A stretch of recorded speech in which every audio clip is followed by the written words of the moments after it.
Hello, my name is Nick Bowman. I'm an associate professor of journalism and creative media industries at Texas Tech University. And I've worked with Tobias and about 3 dozen of your colleagues to try to come up with some solutions or possible action items to address many of the problems Tobias highlighted regarding potential replication crises in the field of communication studies. We recognize that scientific practice in any discipline is always evolving. And one of these evolutions we're seeing in the social sciences broadly, and possibly even in communication studies, is a movement towards open science practices. And we talk about these as a suite of suggestions with the broad aim of making the scientific process more transparent and accessible to others. So, for our authorship team, we spent a lot of time arguing and fighting. We had a very long list, and we finally got it down to 7 manageable and effective practices, hoping to protect the integrity of communication studies as a whole. This list of 7 agenda items is on your screen, and it will be there for the rest of my conversation. As I discuss these 7 items in brief, remember, of course, they're published in detail in our manuscript, which is linked at the bit.ly address on screen. I want you to think about how your research, how your scholarship would be impacted, for better or for worse, if you were to adopt some or all of these recommendations. Our team sees this as an open dialogue that's going to continue both with this panel in the Q&A session, and we hope in the months and years to come. So the first thing we recommend when we're talking about open science practices is publishing more of your research. Now here, we don't mean simply publishing more manuscripts. What we refer to is publishing more of the bits and pieces of your work that give us insight into the scientific process. This might be your study materials, such as videos or vignettes or stimulus materials. It could be scripts that you gave your research confederates or scripts that you may have used online when you interacted with people, or perhaps it's content analysis code books. These are all things that help people understand the methods that you engaged with your research. We also ask for things that are often seen as a little more owned, such as study data, syntax and code, and data analysis files. These things help people understand the nature of the work that you've done. So when we see a statistical output in a manuscript, we have the accompanying data file and syntax that we can say, oh, that's how this person arrived at this process result. This is something that really helps people get into the nuts and bolts of research. And importantly, the idea here is not just so people can investigate you for fraud, but rather it lets us read deeply into studies so we can understand them more intimately. The more access others have to research, and I mean the nuts and bolts of research, the better we can understand it and replicate it and learn from the work. And so we encourage you to publish more of the pieces of your work whenever possible. We also encourage folks to consider pre-registering their research concepts. And what this refers to is filing their study predictions, their methodologies, your data analyses that are planned, your sampling techniques, and actually filing those in advance of doing the study. Now, you might just do that for yourself, where you just put those somewhere that's timestamped so you know that prior to actually doing the study, you had this analysis plan. One of the nice things about that is it really cuts down on researcher degrees of freedom. Quite simply, it cuts down on our sort of innate desire to kind of sift through the weeds or sift through the data to find patterns that maybe we weren't looking for in the beginning, which can lead to some of the questionable research practices that Tobias is talking about. Importantly, this does not mean you cannot explore your data. What we're referring to is making clear delineations between the a priori predictions and the post hoc explorations that you might be engaging in. One of the ways that pre-registration can really be useful as part of maybe your normal scientific process is by doing registered reports. And this is when you take those pre-registered predictions, methods, analyses, and you actually send them to a journal before you do the study itself. The materials are reviewed by, peer reviewers, by editors, and you get feedback. You can get formative feedback about the research. I mean, nothing's more frustrating than doing a study and then you find out from reviewer 2 that they don't like the way you manipulated something and you can't do anything about it. One of the neat things about registered reports is that journals have the option of accepting your work in principle. And what that means is they essentially guarantee to publish the work independent of the results. This ensures the work is being evaluated based on its scientific design and not the results, which sometimes, good results might make a study that's a bit questionable seem more exciting. This might be a particularly attractive option during the current global situation, where a lot of our research activities have kind of been brought to a halt. We also encourage more engagement with replication studies, and this is taking existing research, right, and making sure that it still holds up. There's a lot of important scholarship and communication that's never really been replicated. So, we have a finding that might be 10 or 20 years old, and we just accept it and move on.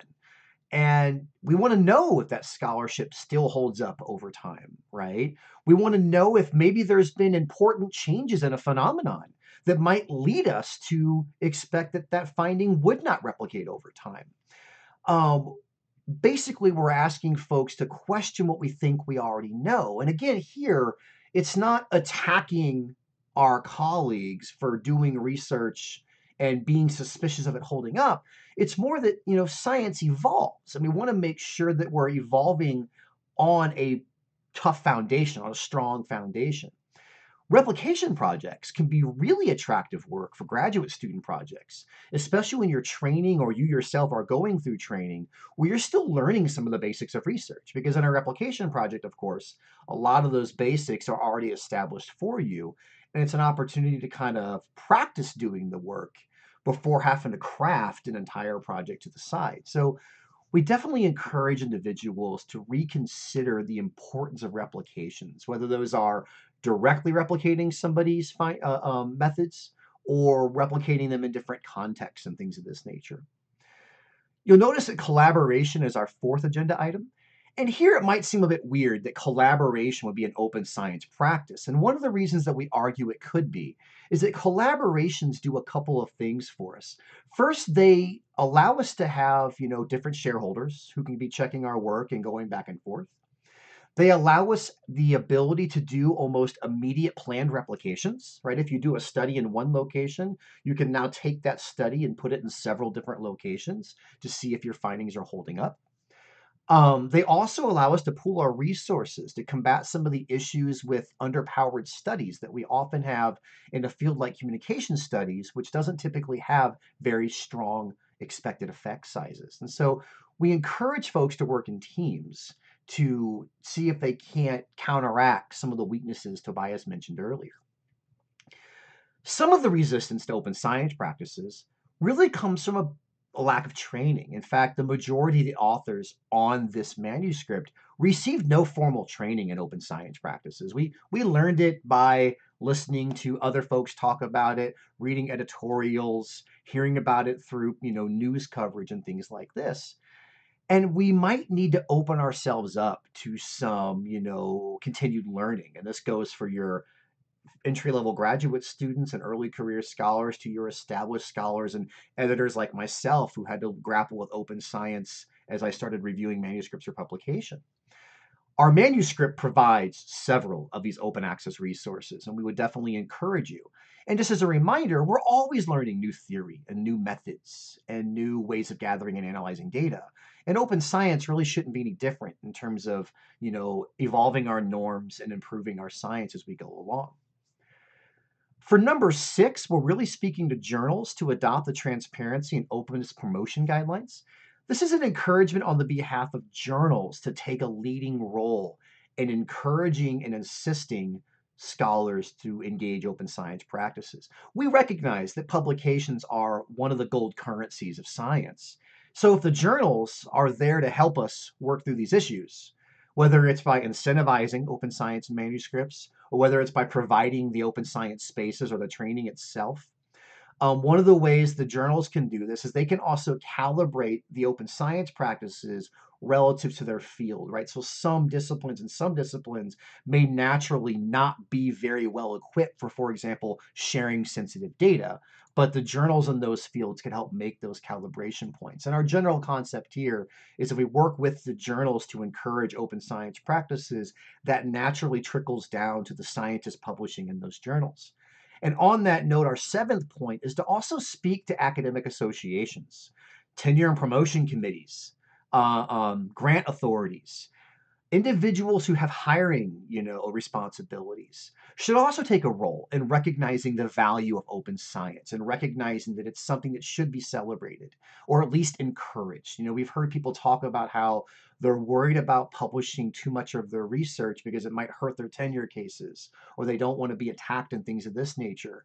And we like to take the opportunity to encourage folks that are involved in those evaluations to maybe consider that open science practices can help us lead to better scholarship. In fact, we do know that there are several grant agencies, particularly in Europe, that are requiring open science practices. That if you don't have sort of a valorization component of your work that involves sharing data and resources, that you may not get funding at all. So there already are some movements in this direction. And sort of with the journals, we recognize that the journals and the academic institutions are power brokers in our field, but they can also compel us to evolve our scientific norms. So here in a moment, you're going to be invited to another video with myself and Tobias and established scholars and early career scholars and journal editors. And we're all going to talk about this agenda and how it's affecting us in good ways and in concerning ways. And likewise, in our manuscript, we spend a lot of time on sort of the pros and cons of open science.